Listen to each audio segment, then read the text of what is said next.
Hello, Facebook. Hello, Instagram. Hello, Facebook, Instagram, and YouTube. Welcome to a fabulous Friday on Miss Hope's Reading Hour. Welcome to everyone. I'm so glad that you're here. So glad that I got to see you all. Okay, so how was your day? I wonder. How was your day? Was it good? Mine was okay. Had a pretty laid back, chill day. So, as some of you may have known, had a little back trouble. Yeah, I did. But I feel much, much better today. So, today is definitely a Friday for Miss Hope, okay? So, I went out and I checked my plants. They are doing well since I got my bird squirrel net put around them because I was like, y'all not going to keep eating up my stuff now and digging in my dirt. All right. So it's working like a charm. And I didn't even have to water anything today because of the natural rain. Of course, I told you all they love that natural rain, right? So I'm so glad to see all of you here today. So glad that you could join Miss Hope for Miss Hope's Reading Hour. So we have a little mystery today. What is the mystery? The mystery is what is going to be our new chapter book. Because last week we finished Crenshaw by Catherine Applegate. Was that or was that not an awesome book? That book was so good. So good about telling the truth about your feelings and, telling people how you need to know if something's wrong. Like, it was just so good. Parent friends, parent teacher friends, this coming school year, if you want a really good book that can teach some really good lessons, please look into Catherine Applegate's books. Also, I can't remember exactly when in August, but the one and only Ivan, for all of you who have Disney Plus, the one and only Ivan will be coming to Disney Plus, a movie, a feature film about the great book that we read. The one and only Ivan was our first chapter book. Can you believe that since April, we have went through 3 chapter books? Can you believe it? Okay, so this will be chapter book number 4. Amazing. How many of you didn't think you could go through 1 chapter book, right? But together, a word on togetherness, working together, we were able to get through 3 chapter books, and now we're starting on number 4. That's pretty amazing. So let me tell you about our first 2 books that we are reading today. Our first book is called Pirate Chicken, All Hens on Deck. You're going to like this book, okay? I know you're like, pirate chicken? Chickens, pirates, what is happening?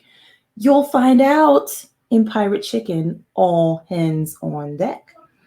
This book is by Brian Yanish, pictures by Jess Powells. You will like this book. Our second book is called Number One Sam. This book is by Greg Pizzoli. Number One Sam. A dog in a car. Number One Sam, what is this going to be about? You're going to like this book too. So, have you ever wanted to be the best at something? Wanted to always come up and be the best, but it didn't quite happen the way that you thought it would? These books today will speak to that wanting to be the best, but it doesn't quite pan out the way you think it will. Okay? Also, after we finish the first two books, then we will reveal the new chapter book. You thought I was going to reveal it right now, didn't you? Nope. You're going to have to wait. So, for those of you on Facebook and YouTube, you can see at the bottom, there is a little ticker that shows the Cash App handle and the email address if you want to donate to Miss Hope's Reading Hour. So the Cash App handle for everyone is hopegm, HOPEGM, all one word, all lowercase. And you can donate any amount that you would like to Cash App for Miss Hope's Reading Hour Library, or you can email I just lost my train of thought, friends. Forgive me. So you can email a gift card from any book retailer that you like to mshopesrh@gmail.com. Miss Hopes RH for Reading Hour at gmail.com. So you can email me an Amazon gift card, a First Book gift card if they do that, a Barnes & Noble gift card, a Visa gift card. And all of those gift card monies will go to beef up Miss Hope's Reading Hour Library. That's what it's all for. The Cash App all goes to Miss Hope's Reading Hour Library. So that is how you can donate, okay? All right, now let's get to our first two books. Excuse me, Instagram, there's something that I need to do. There you go. I needed to see something. Sorry, guys. Now, let us get to our first book, which is Pirate Chickens, All Hens on Deck. That's pretty amazing. You're going to be like, pirate chickens, what? All right, friends. Now, let us have a little ambiance with our pirate chickens, all hands on deck. Let's see. Ooh.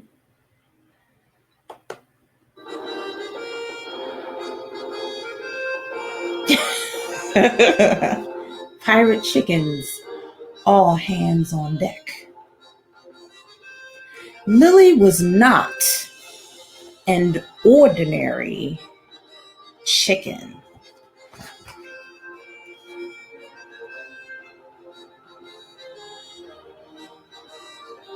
You see that?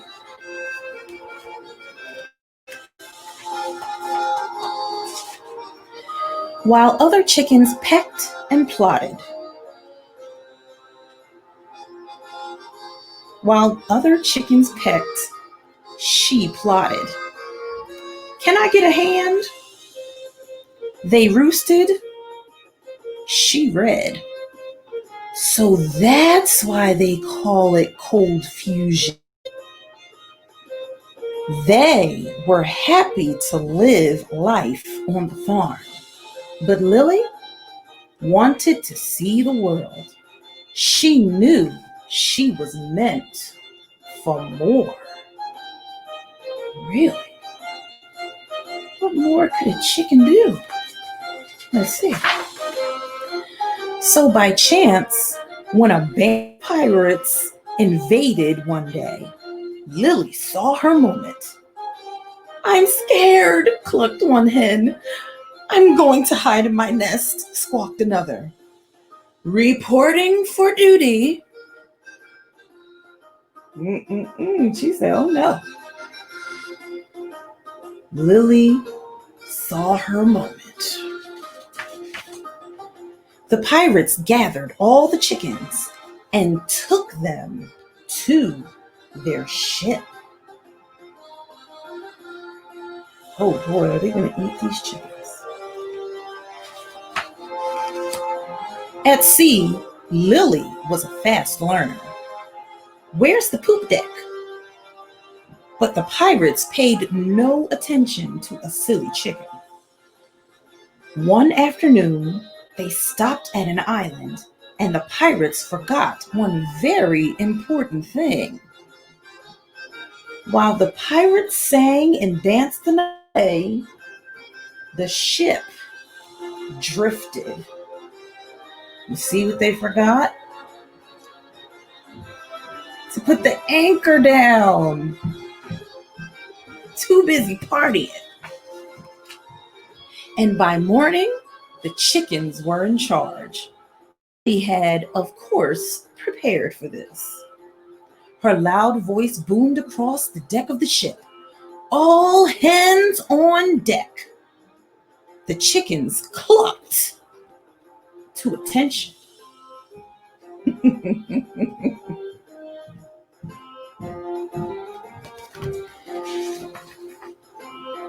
I'm your new captain, and you're my chickie crew. Lily taught the hens to read the maps, hoist the sails, and steer the ship. Those are some talented chickens. They sailed to fantastic lands. They sang the rowdiest sea songs and held the most outrageous chicken dances. But Lily still wanted more. What more could you want? You got your own ship, a crew, songs, parties. She rounded up the crew one day. If we're real pirates, we need to pillage and plunder. The chicken crew looked at her blankly. It means we rob and steal and take whatever we want. Hooray! They were excited about stealing. I don't know about these chickens. Before long, Lily was known by a different name. Wanted, Redfoot. Reward, $10,000. Redfoot ate the most feed. I bet I could eat more. Redfoot demanded the cleanest ship. I want this deck so shiny I can see my feathers.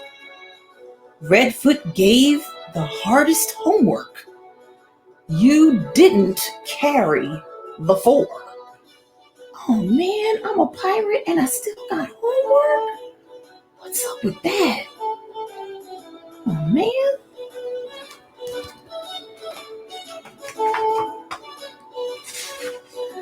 The crew was unhappy.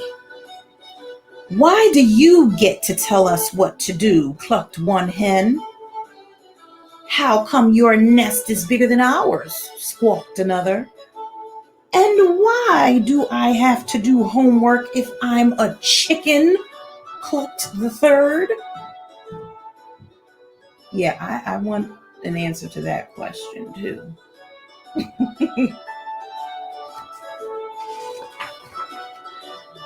It was a mutiny. The crew captured Redfoot and made her squawk the plank. It's walk the plank, actually. This was the end. Oh no.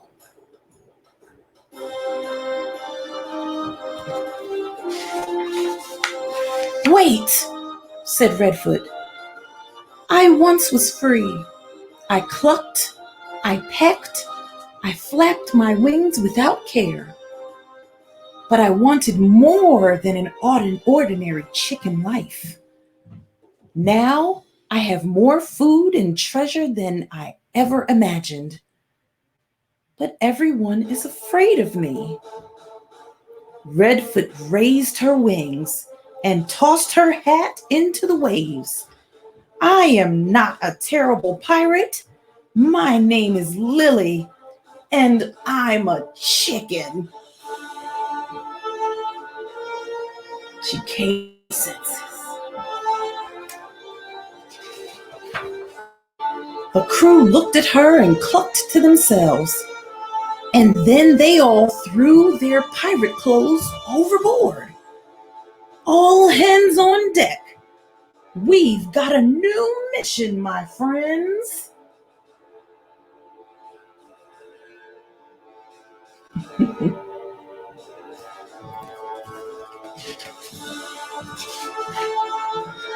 Together, they found a small island to call home. There they flapped their wings as chickens do, and Lily gave up the rotten pirate life for good. It's not the life for me, friends. It's not the life for me.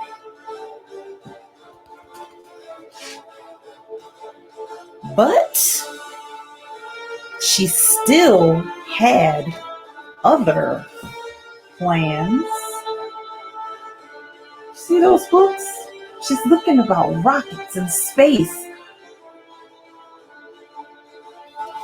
Astronaut chicken, all chickens, rockets go. Is that coming? Who knows? The end.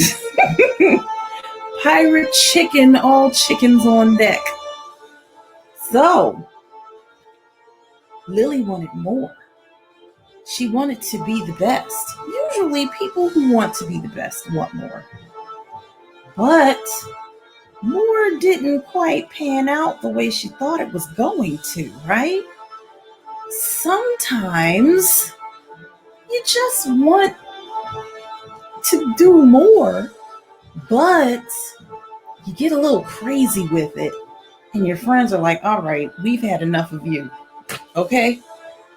We're done. We're not talking to you or anything. And then you got to come back to your senses and think about, well, what is good about being a chicken? What's good about being me? What's good about being where I am? Sometimes in wanting more and wanting to be the best, you can't forget about what's good about your life right now. Okay? Great book. Good lesson. So, from the pirates,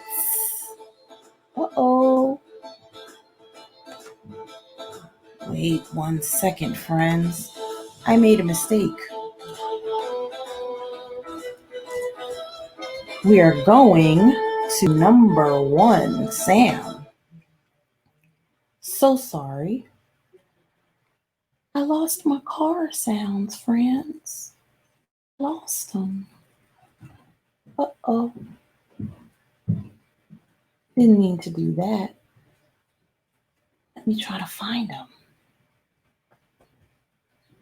Try to find my car sounds, friends.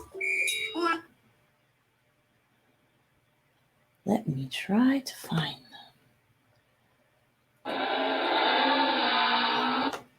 Oh, yeah. Now, remember, always some technical difficulties.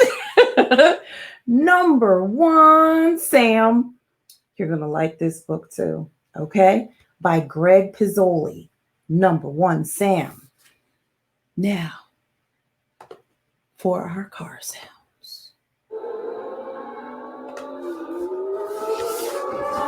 Number 1, Sam. Sam was number 1. Look at that car. Nice car, huh?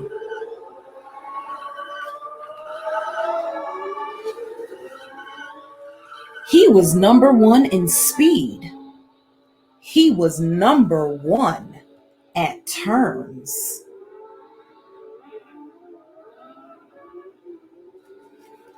I love these pictures too. They're so vibrant. And he was number 1 at finishing races in the number 1 spot. Man, he's number 1 at everything.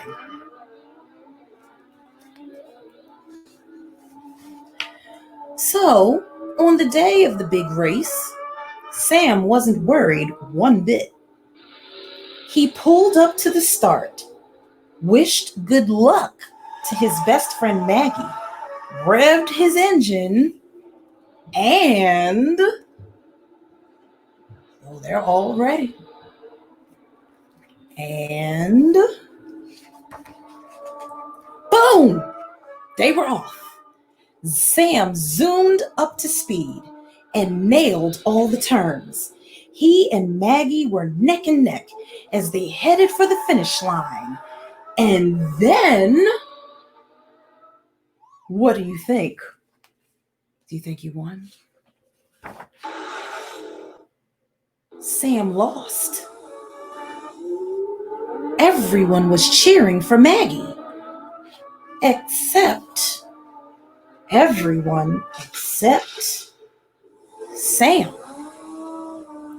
Oof, he looks pretty disappointed.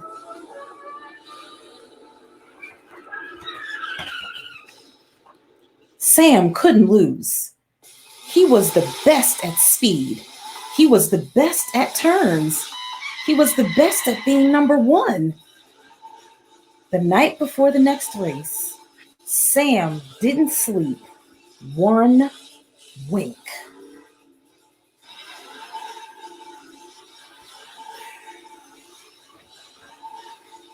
At the starting line, Sam was quiet. The cars lined up. The engines revved. Sam didn't say anything to Maggie. He was too nervous.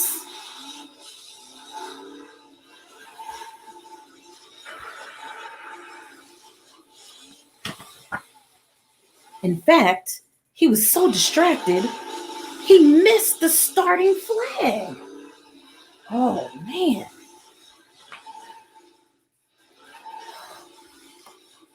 Can he catch up? Maggie and the other racers had a huge lead, but Sam quickly gained on them. He was driving his best and soon passed to the front. Sam would be number 1 again. Look at that. He must be an excellent driver. He got back to the front? Come on. But then he saw them.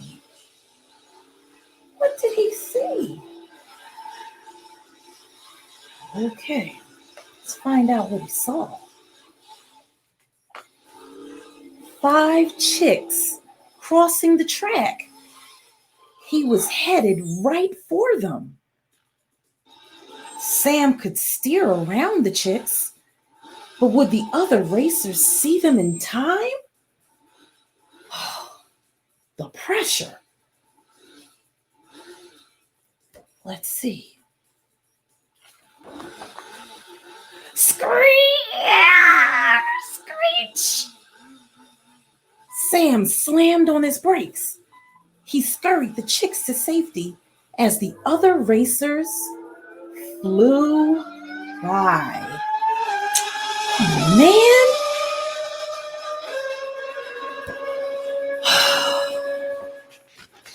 Sam finished in last place, the chicks thanking him the whole way. Sam was disappointed. As he approached the finish line, he heard people cheering for the other racers. Oh, man. But as he got closer, he realized they were cheering for him. And even though he lost another race,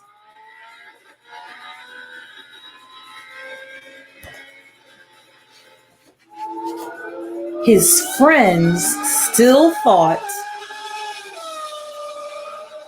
he was number one. The end.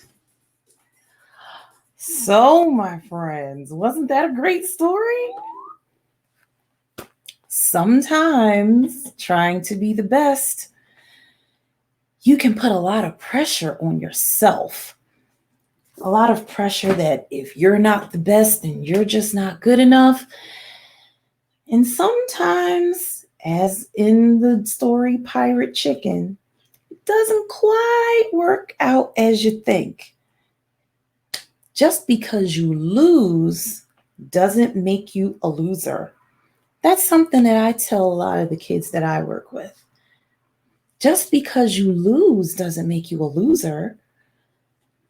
You win sometimes, someone else wins sometimes, and there is more than one way to be number one. Sam thought the only way that he could be number one was by winning all of the races. He wasn't even friendly to his friends after he lost the last race and started up for the second one. He was too worried about, am I going to be number one this time? But when he saw the little chicks, he had to think to himself, is it more important for me to be number one, or is it more important for me to save these little chicks that can't help themselves? So he chose the chicks. And then everybody went past him. Talk about disappointment. But when he got to the finish line, he realized they were cheering for him. He also realized that there's more than one way to be number one. And that even though he lost a race, his friends still thought he was pretty great because of what he did. Let that be a lesson to you. Let that be a lesson that you don't always have to be number one in the same way. Okay? And just because you lose doesn't make you a loser. You can be a winner in any number of ways. Okay. Now, my friends, we have gotten to the mystery part of Miss Hope's Reading Hour. Okay. We have finished Crenshaw, the chapter book, and now we have to see what the new one is going to be. So, my friends, this was on the list of the other books that you voted on. Remember, there were 4, and you guys picked Crenshaw. I knew you were going to pick Crenshaw because you have fallen in love with Catherine Applegate. Okay, we all did because all of her books are so good, right? So, now our new chapter book is, drum roll. This is what we do in school all the time. Belly Up. This is our new chapter book that we are starting today. Belly Up by Stuart Gibbs. Let's find out what this is about. Try to think in your mind, what is this book about? There is a hippo upside down in the water, not looking well. Let's find out what this book is about. Okay. Belly Up by Stuart Gibbs. Chapter 1. Henry goes belly up.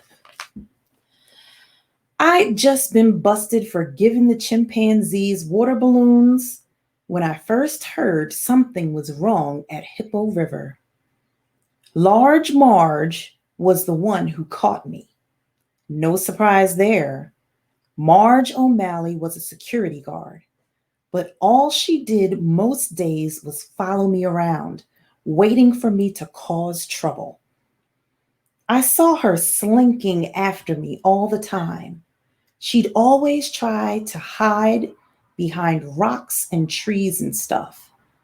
But it was never hard to spot her because Marge was built like a rhinoceros. "You're in big trouble this time, Teddy," she snarled.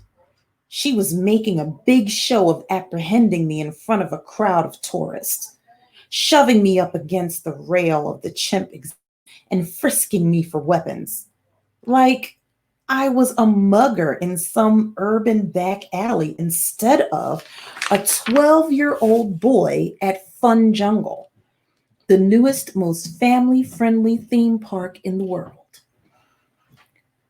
"Why don't you arrest some real criminals for once?" I asked. "Right now, you're the only person I see making trouble." "That's just because you're not paying attention." It was true. Half the park guests broke the rules. There were signs posted everywhere telling them not to feed the animals, or bang on the glass of their exhibits, or harass them in any way. But they all did it anyway. Only 10 feet from where Marge was patting me down, an entire family was pelting a baby chimp with peanuts. They weren't trying to feed it, which would have been bad enough. The animals had very restricted diets to keep them from getting sick. They were laughing every time they hit it. "Watch this," said the dad. "I'll bet I can hit him right in the head." Right as he was about to let it fly, though, a huge red water balloon sailed out of the chimp exhibit and nailed him in the face. It exploded on contact, drenching him.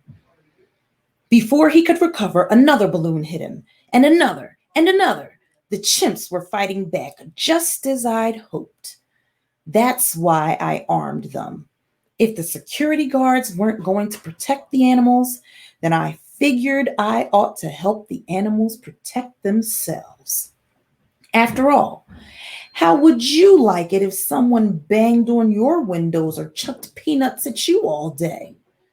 Within seconds, the whole chimpanzee troop was lobbing balloons, howling with delight as they pelted the family from all sides.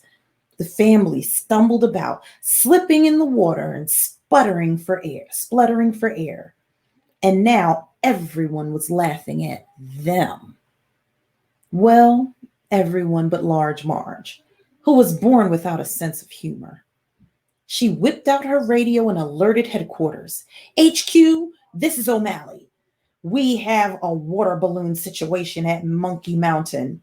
I've apprehended the perpetrator, Mr. Theodore Fitzroy. But I need backup."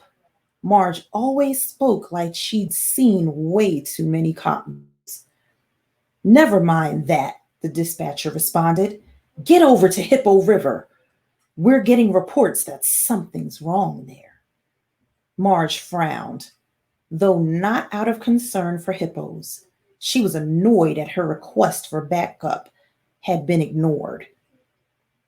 "I don't think you appreciate the magnitude of the situation here." "This is coming straight from Buck," the dispatcher said, meaning Buck Grassley, the chief of Fun Jungle's security. "Hippo River is a code red. If you're at Monkey Mountain, you're the closest to the scene. So get over there now." Marge snapped upright and jammed her radio back in her holster. The idea that there was an actual emergency had stirred something inside of her. She grabbed my ear and dragged me toward the exit. "Don't think this saves your bacon, mister. You're still in trouble for what you did to that poor family." "That family ought to thank me," I told her. "If I hadn't given the chimps water balloons, they'd have thrown poop." I wasn't making that up. I'd seen chimps defend themselves in the wild by throwing their own feces. But as usual, trying to explain anything to Marge was useless. "Watch your language or I'll wash your mouth out with soap," she snapped. The family that had been bombarded with balloons stormed out of Monkey Mountain right behind us, so soaked that their shoes sloshed. "See if we ever come to this park again," the mother announced indignantly.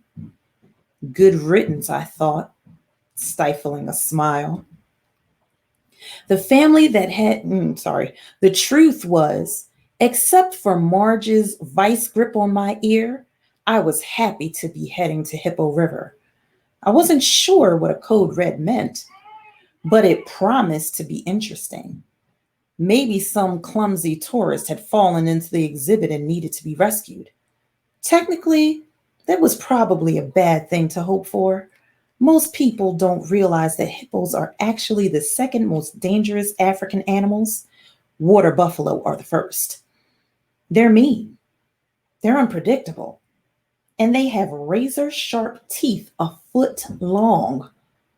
In the wild, they've been known to stomp lions to death and bite crocodiles in half. If someone fell into that hippo's territory, they'd be screwed. But after a few weeks at Fun Jungle, I was bored out of my skull and willing to take excitement anywhere I could find it. That might seem pretty surprising, given that I spent every day at a place that claimed to be America's most exciting family vacation destination. Fun Jungle was the biggest, most elaborate zoo ever built, and it had been jam-packed since it opened 2 weeks before. But unlike the thousands of other kids who visited every day, I didn't go home when they closed the park at night. I was home. Both my parents worked there. My mom was a famous gorilla researcher. My dad was a renowned wildlife photographer. They'd met when National Geographic had sent him to photograph Mom's gorillas. Now Mom oversaw the care and research of all Fun Jungle's primates, while Dad worked for the publicity department, taking glamour shots of the animals for websites and magazines. Fun Jungle had been built way out in Texas Hill Country, where land was cheap. The closest city, San Antonio, was more than a half an hour away. So the park had provided housing for my family and a few other animal specialists who'd come there to work. Our mobile homes sat just beyond the back fence.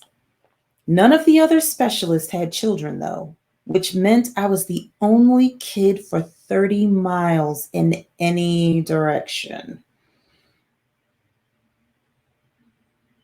Now, don't go thinking I was bored because I don't like animals. I do.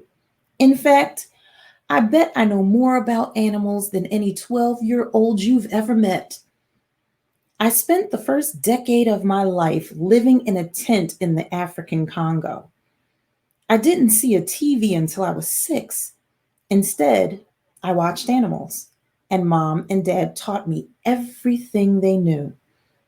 I learned how to track elephants, communicate with chimps, and defend myself against a hungry leopard. Heck, I learned about animals you've probably never even heard of: bongos and hammerkops, gaboon vipers, goonions. My first friend was a gorilla my age named Mfuzi. I loved being around animals every day. I was bored because, until not long before, I'd had an amazingly exciting life. Living in the Congo was one incredible experience after another. And when I did leave the jungle, it was always to visit fascinating places with my father on his assignments. Dad was a real adrenaline junkie, and he encouraged me to embrace adventure. We'd rappelled into caves to find giant bats in Mexico, stalked tigers in Uttar Pradesh, and even snorkeled with blue whales in Fiji. But then Right after I turned 10, a civil war broke out in the Congo, and my parents decided it was no longer safe to raise me there. If not for me, they probably would have risked their lives to stay with the guerrillas. Mom grabbed the first job she could find back in the States, a research position at Emory Primate Labs in Atlanta. But that was a bust. None of us was happy in Georgia. We all missed Africa terribly. So when my folks were offered work at Fun Jungle, which billed itself as the closest you can get in America to being on safari, we'd figured living there might be more fun for all of us. And for a while, it was. Fun Jungle was by far the best zoo in the world. All the reviews said so. It was 3 times larger than the next biggest zoo. Its exhibits were innovative, and there was plenty to do. But it still wasn't the Congo. After a few weeks, to keep myself amused, I'd had to resort to playing practical jokes, like giving the chimps water balloons, or switching the signs on the men's and women's restrooms, or replacing all the black jelly beans in Large Marge's lunch with rabbit poop. That's why I was fine with letting myself be dragged along to Hippo River. I was only hoping for a little excitement. It never occurred to me that Henry would be dead. It didn't occur to Marge either. She shoved through the crowd at Mbuku Hippo Overlook, still dragging me by my ear, flashing her tiny tin badge. And suddenly, there Henry was, lying in the shadow water of his enclosure, all 4 legs pointing straight at the sky. Most of Henry, and there was about 4,000 pounds of him, was underwater, resting on the bottom of his pool. I couldn't see his body, since the water was clouded with hippo poop, as usual. Only his feet were visible, jutting above the surface, pale white now that the blood had drained from them. They were thick and stubby, looking like giant moldy marshmallows floating in day-old hot chocolate. "Isn't that cute?" a mother asked her children. "Henry's sleeping upside down." Marge's grip finally relaxed on my ear. She was so stunned, she'd forgotten about me. Instead, she stared at Henry vacantly, not knowing what to do. She wasn't the only one. There was always a crowd at Mbuku Hippo Overlook, but today it was more packed than usual. Maybe word had got out that Henry had kicked the bucket, and some folks had come running to see. But most of the visitors appeared to be caught by surprise. They just stood there, gaping at those feet, unable to believe that Henry the hippo was dead. I admit I was pretty shocked myself.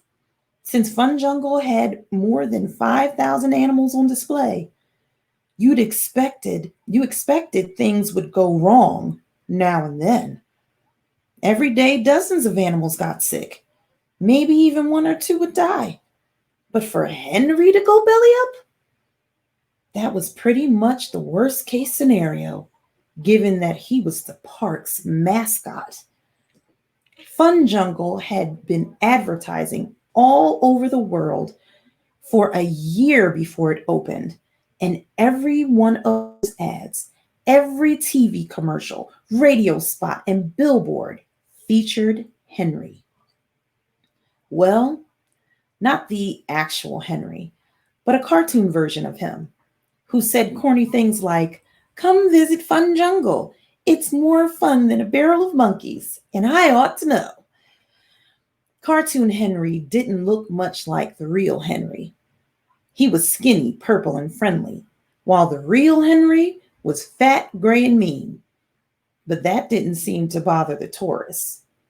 Henry was famous, so they flocked to see him. It was bizarre. There was a far more interesting hippo, Henrietta, in the exhibit right next to Henry's. But most guests didn't give her a second glance. Henrietta could have done backflips and everyone would still be packed 10 deep to watch Henry nap. "Wake up, Henry. It's time to get up," a little boy near me yelled. Several other boys decided this was a good idea and joined in. Their parents looked at one another blankly. Cartoon Henry had told them all that a day at Fun Jungle was supposed to be nonstop family fun, explaining the circle of life and death threatened to be quite the opposite. "Johnny, please," said one mother.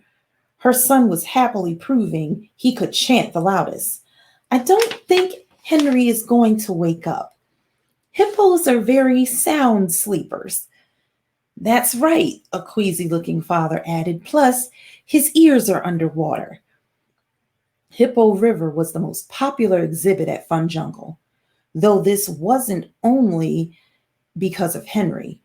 It was right by the main entrance, the first thing visitors saw as they came through the front gates, and it was pretty spectacular, as it should have been. I heard Fun Jungle had spent more than $30 million on it. The exhibit took up 10 acres, and once you entered it, it was really like being in Africa. You started at the thundering 150-foot waterfall, then hiked through a jungle filled with birds and monkeys, visiting scenic viewpoints from which you could see flocks of flamingos, huge Nile crocodiles, and of course, the hippos. Each viewpoint had a quaint name that had been designed by a computer to sound African, even though they meant absolutely nothing. Gondogo Gorge, Lalabassi Basin, Wuluman Camp. The real draw was Hippo River, however, was the underwater viewing areas, places where you could watch the hippos through huge glass walls. This wasn't a revolutionary idea. Lots of zoos had similar exhibits for viewing polar bears, and a few even had ones for hippos, but no one had anything on the scale that Fun Jungle did. The folks who designed Fun Jungle were actually pretty smart about animals. They knew hippopotamuses were far more interesting below water than they were above it. Heck, a lot of the time, and I know this from experience, you can watch the surface for hours and never even see a hippo. They need to breathe only once every 10 minutes, and even then, they usually just poke their nostrils out. But underwater, it's a whole different story. Hippos swim, play, eat, give birth, nurse their young on river bottoms. Mom told me they also make baby hippos down there. But Fun Jungle kept Henry and Henrietta separated during visiting hours to make sure that didn't happen in front of the guests. Plus, while hippos look like big, lazy sacks of fat on land, they're surprisingly graceful in the water. So Fun Jungle had 8 gigantic windows to view them through, and even a pricey restaurant where the prime tables were right against the glass. Guests could have a $14 hamburger and watch hippos swim past a foot away. You can't do that in Africa. Unfortunately, there had been a few glitches with the exhibit. Most obviously, the water filtration system wasn't strong enough. Henry ate nearly 100 pounds of food a day and sent most of it straight through his digestive tract, clouding the water faster than the filters could clean it. If Henry stayed near the windows, where the water flow was better, you could get a decent, if somewhat hazy, view of him. But Henry preferred to spend his time in in the small backwater of his enclosure, wallowing in his own filth. This rendered the underwater viewing areas all but useless. Restaurant patrons ended up eating their $14 burgers with nothing to see except sewage. Of course, this was now a relatively minor problem. It was June in Texas, which meant it was 98 degrees in the shade. Under the harsh glare of the sun, Henry was starting to smell worse than usual, which was really saying something. Hippos are naturally quite flatulent, but Henry was the worst I'd ever encountered. He could emit odors powerful enough to make you nauseated 50 feet away. "He's not sleeping," a little girl said, wrinkling her nose in disgust. "He's dead." Other parents' eyes widened. The girl's parents immediately shriveled under everyone's gaze. "No, he isn't," the mother said hopefully. "Hippos don't die like that. When hippos die, they float on the top, like goldfish." "He's dead," the little girl announced again. "Let's go see the elephants," said her father. All the parents thought this was a wonderful idea. "Maybe they're still alive," another father said under his breath. None of the kids wanted to leave, though. Those who thought Henry was sleeping were intent on waking him. Those who suspected he was dead were fascinated. Know how kids sometimes can't help staring at something they're disgusted by, like roadkill? Well, imagine how captivating roadkill the size of a minivan would be. The parents who didn't look squeamish were growing annoyed. Many turned to Marge, expecting that as the only person in the vicinity wearing a Fun Jungle uniform, she should do something to address Henry's situation. But Marge just kept staring, slack-jawed, at Henry's corpse. Marge wasn't the best decision maker on normal days.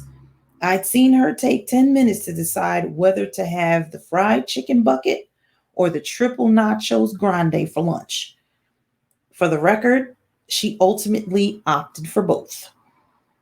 Faced with an actual crisis, her brain had apparently overloaded and shut down. Nearby, a teenager dressed in a Henry Hippo costume paced nervously, unsure what to do. His job usually didn't require much thinking. He was essentially supposed to stand still, wave hello, and let tourists take his picture.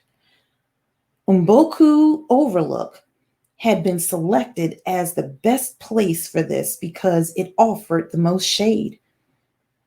The Henry costume was thick and heavy and had poor ventilation. In the direct Texas sun, it could quickly get over 120 degrees inside. On the first few days the park was open, the Henry portrayers had mistakenly been stationed at unshaded Umbolu Point. 2 had passed out from dehydration, collapsing on children. The actors only had hour-long shifts because they had to drink a ton of water to survive in the suit and would inevitably have to pee. However, their job orders stated that during that hour, they were never to leave their post, no matter what. The Henry on duty was obviously felt he shouldn't be there, lurking around the dead hippo like his ghost, but he didn't want to get in trouble either. An excited family came along. unaware that the real Henry lay dead just around the corner. And they positioned their children at the fake Henry's feet for a photo. The worried actor fidgeted so nervously that the mother had to steady his hands twice. It seemed someone should take care of this, but since Marge was a basket case, that left me. Once the family had taken their pictures, I approached the actor and told him, "You should probably get out of here." "Are you from administration?" Henry asked, contorting to get a look at me. The costume had been designed so the actor inside could only see through some gauze in Henry's open mouth, which was angled downward. It was well suited to prevent the actors from stepping on children, but not for looking people in the face or, as he had been proved on several occasions, avoiding low-hanging tree branches. Since I was standing outside of his range of sight, the actor had no way to tell I was only 12. "Yes," I said. "Now move it before you freak anyone else out." "Yes, sir." The actor hurried away so quickly he forgot to watch his feet, stumbled over a bench, and face planted in the landscape. I shook my head in disgust.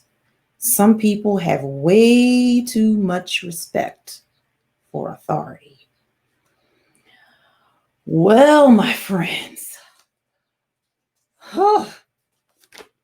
this story is already a trip, okay? As my nephew David would say, hi, David, I see that you're on. It's already juicy, okay? So, Belly Up by Stuart Gibbs. We will continue with this on a marvelous Monday, my friends. So, let us go back over our books. Pirate Chicken, All Hands on Deck by Brian Yanish, pictures by Jess Powells, and Number One Sam by Greg Pizzoli, both awesome books. And we will continue with the juiciness of Belly Up by Stuart Gibbs. This was going to be a doozy, friends. We're going to love this one, okay? Well, guess where we are at the end of Miss Hope's reading hour. Can you believe it? I can never believe that the time goes that fast. I'm always looking at the timer that you guys can't see, and I'm like, oh, we're almost done. I can't believe it. So, my friends, until a marvelous Monday, I would like to thank you for being here with me, for being able to read with you guys on Miss Hope's Reading Hour. I hope that you have a great weekend, have a whole lot of fun. Of course, if you go out, make sure it's proper social distancing and wearing a mask, okay? Until then, until the marvelous Monday, have a great rest of your fabulous Friday, okay? And I will see you right back here on Miss Hope's Reading Hour on a marvelous Monday at 3:00 with some more great stories in store, okay? Until then, have a good one and see you next time, okay? Bye-bye.